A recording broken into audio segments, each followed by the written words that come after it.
आदरणीय उप मुख्यमंत्री महोदय के करकमलों से ये अनावरण हो रहा है और देखिए लोकार्पण हुआ इस अंडरपास का जो बहुप्रतीक्षित था।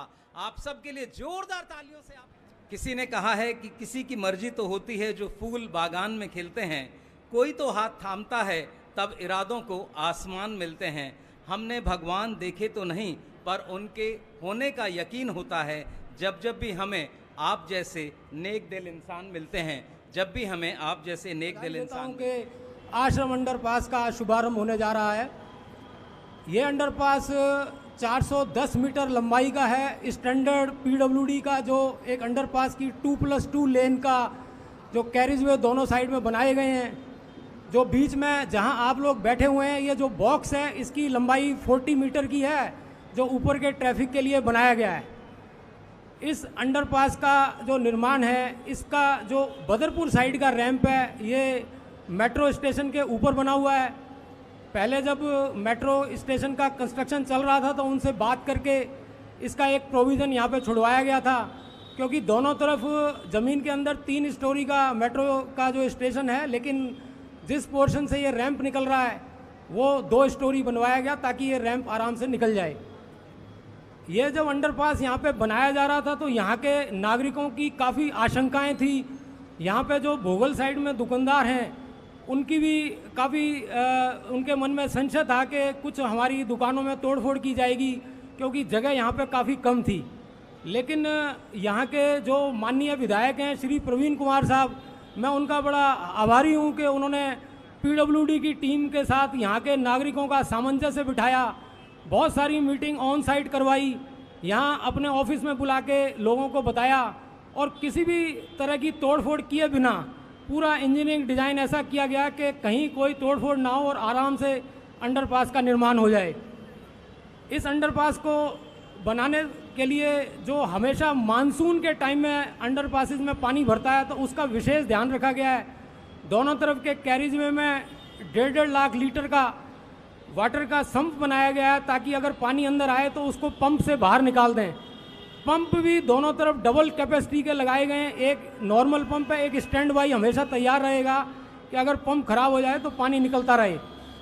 दिल्ली सरकार के द्वारा बाद में एक स्वीकृति अलग से दी गई कि इसको ऊपर से भी कवर कर दिया जाए, जिससे कि अगर बरसात का पानी ऊपर से आ ना पाए और बाहर से भी पानी ना आए, इसके लिए रोड में इस तरह का डिज़ाइन किया गया है कि बाहर का पानी अंडरपास में ना आ पाए। तो मुझे उम्मीद है कि ये मानसून के पीरियड में भी इसमें किसी प्रकार की कोई दिक्कत नहीं होगी और यातायात सुगम रूप से चलता रहेगा। ये अंडरपास जब शुरू किया था तो दिसंबर 2018 में इसकी स्वीकृति आई थी और 77.92 करोड़ 77.92 करोड़ के आसपास का इसका एस्टीमेट था। इसमें जो निर्माण है वो लगभग 53 करोड़ में इसका निर्माण किया, बाकी पैसे यूटिलिटी की जो शिफ्टिंग करवाई गई उसमें लगाए गए।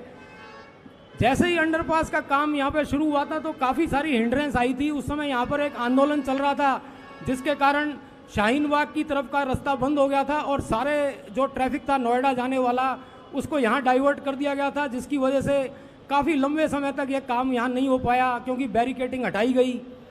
इसके अलावा जब ये कार्य किया जा रहा था तो यहाँ पे जितनी भी प्रकार की यूटिलिटी की सर्विस है, चाहे डीजेबी की सीवर लाइन हो, डीजेबी की वाटर सप्लाई लाइन, एसटीएल की जो डीटीएल की हाई टेंशन लाइन, बीएसईएस की लाइन, जितनी भी प्रकार की सर्विसेज हैं, आईजीएल की गैस लाइन, सारी यहाँ पे शिफ्ट कराई गई और उनको शिफ्ट कराना एक काफ़ी बड़ी टास्क थी जिसको सफलतापूर्वक पूरा किया गया। कुछ डिपार्टमेंट के द्वारा स्वयं किया गया और कुछ का काम पीडब्ल्यूडी ने करके दिया जिससे कि समय से काम पूरा हो जाए।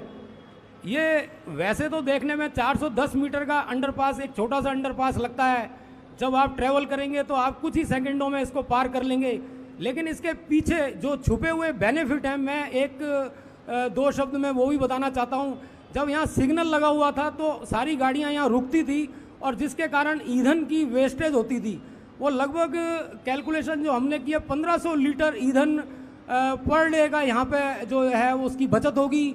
उसके अलावा जो गाड़ियाँ खड़ी रहती थी, कार्बन डाइऑक्साइड का जो एमिशन होता था उसमें भी लगभग 3.5 टन कार्बन डाइऑक्साइड एमिशन रुक जाएगा। पोल्यूशन को रोकने में बहुत मदद मिलेगी। और इसके अलावा अगर मैं समय की बचत की बात करूं कि जितने लोग यहाँ रुकते थे तो वो एक कैलकुलेशन जो है उसके हिसाब से 933 मैन डेज जो दिहाड़ी आदमियों की गिनते हैं पर डे की, उसकी बचत होगी। अगर मैं उसको फाइनेंशियल टर्म्स में आपको कैलकुलेट करूं तो लगभग 15 करोड़ 67 लाख रुपए पर ईयर सालाना बचत होगी। और इसकी जो अंडरपास की कॉस्ट है वो 4-5 साल में ही पूरी की पूरी हो जाएगी और पूरी जनता को इसका बेनिफिट होगा।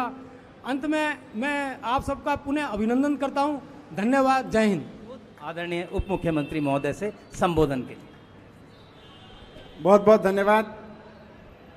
आज यहाँ पर विशेष रूप से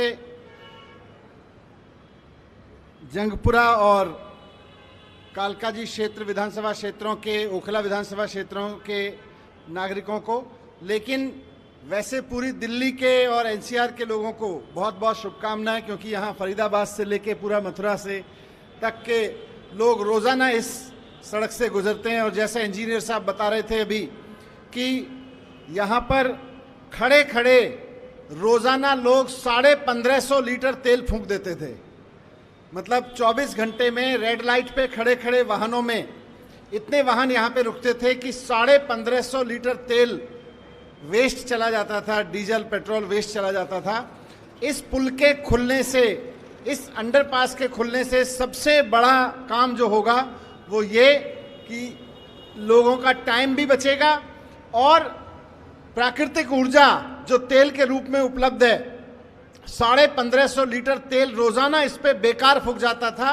यहाँ पैसा लगा के आज ये रास्ता खुल गया तो इसके बाद आपका वो 1550 लीटर तेल भी बच जाएगा और साथ साथ जो 3601 किलोग्राम कार्बन डाइऑक्साइड रोजाना निकलती थी यहाँ से, वो भी बच जाएगी। तो ये बहुत बड़ी बचत है। 3.6 ton per day carbon dioxide यहाँ से निकलती थी, उसका भी फायदा यहाँ के लोगों को और हम सबको मिलेगा, पॉल्यूशन के पॉइंट ऑफ व्यू से मिलेगा। मैं इंजीनियर्स को, कॉन्ट्रैक्टर्स को, आर्किटेक्ट को, सबको इसके लिए बधाई देता हूँ। और सबसे ज़्यादा माननीय मुख्यमंत्री अरविंद केजरीवाल जी जो लगातार इस कोशिश में हैं कि दिल्ली में ट्रांसपोर्ट, ट्रैफिक बहुत स्मूथ कर दिया जाए और दिल्ली की सड़कों को बहुत सुंदर बनाया जाए। मैं जब इस अंडरपास का काम देखने आया था 2 महीने पहले, तो उस वक्त कुछ चीज़ें बाकी रह गई थी और हमें ये बताया गया था कि 1 महीने में अंडरपास यूज़ के लिए तैयार हो जाएगा। कुछ फिनिशिंग की काम रह जाएंगे, जैसे ये डेंटिंग पेंटिंग है, कुछ छत का लगाने का काम है। तो मैंने इंजीनियर से रिक्वेस्ट किया था कि इसको उद्घाटन के लिए, या डेंटिंग पेंटिंग तो हमेशा चलते रहने वाला काम है, उसके लिए रोका ना जाए, क्योंकि एक ही दिन में अगर इतने लोग यहाँ खड़े होकर वेट करते हैं तो उसका नुकसान एक भी दिन क्यों उठाना पड़े। और इंजीनियर्स ने अपने वादे पे काम करते हुए इसको 22 मार्च को असली उद्घाटन इसका जनता से करा दिया था।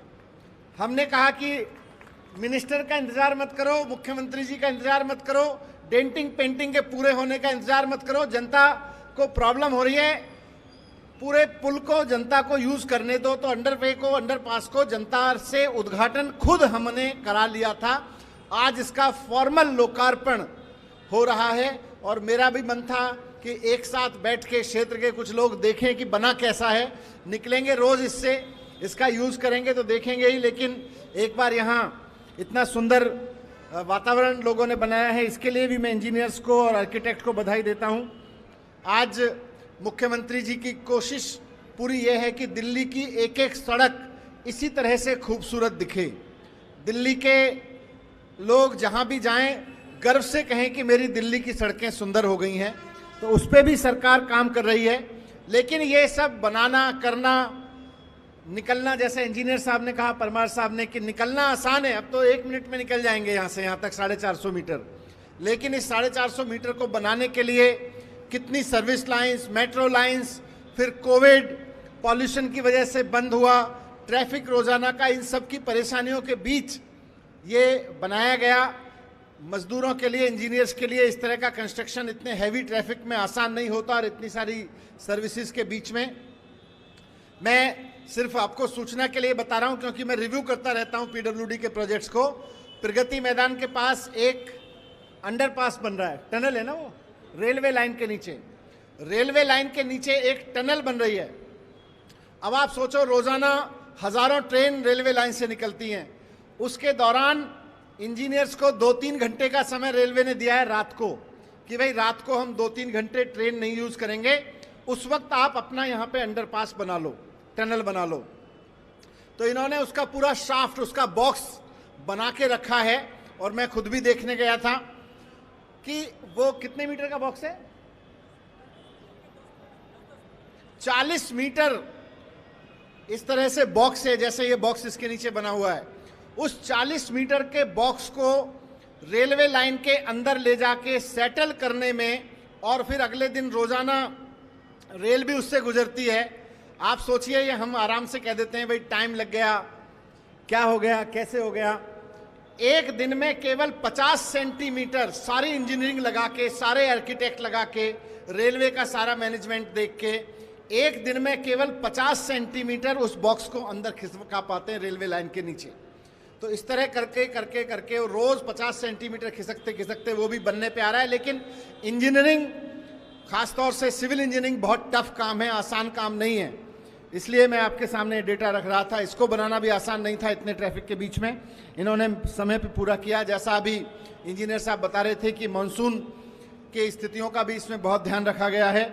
आइए मिलके दिल्ली की सड़कों को और सुंदर बनाते हैं ये, और दिल्ली के ट्रैफिक को, दिल्ली में एक जगह से दूसरे जगह जाने के एक्सपीरियंस को और अच्छा बनाते हैं।